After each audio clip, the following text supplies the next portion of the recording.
culturally, we as a family, we buy land and we build our own house and we raise our family in that.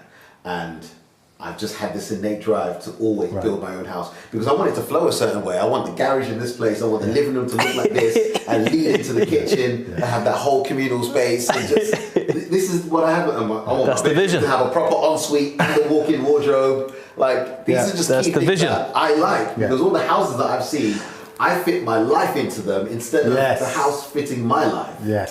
So that's my. That's your motivation. Yeah, that's my thing. And what other motivations do you think people might have in general?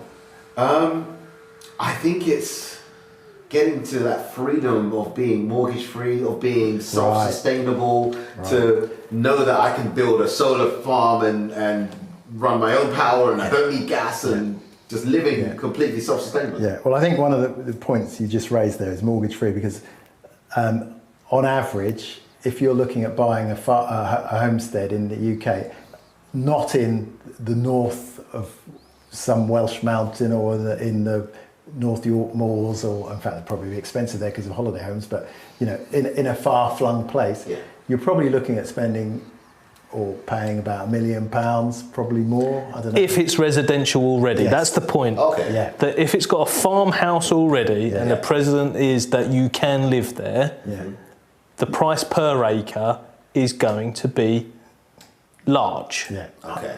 80, 100,000 more.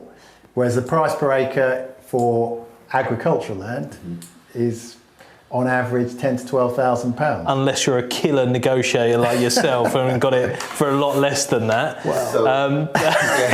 And it amplifies depending on that agricultural land that you're looking at. Yeah. Okay. So you can get it as low as 3,000 or 4,000, and it could be, if you only bought an acre and it's outside a major town, it might cost you 50 or 60,000 pounds just for an acre of agricultural land. But on average, it's about 10 to 12,000 pounds. Interestingly enough, though, you would in the UK, for people who are outside of the UK watching this, London is the most expensive part of the UK, and the area around London is extremely expensive for residential properties. So a house that in the Midlands might cost 500,000, in the same house, you know, a house on say an acre of land, if it was in what we call the stockbroker belt in Surrey, or that's what they used to call it in the olden days, isn't it?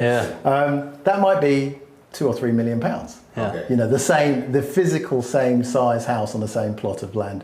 And so one would imagine that agricultural land would follow the same, you know, be 4 or 5 times the price, or 6 times the price, but it's not true. It's not.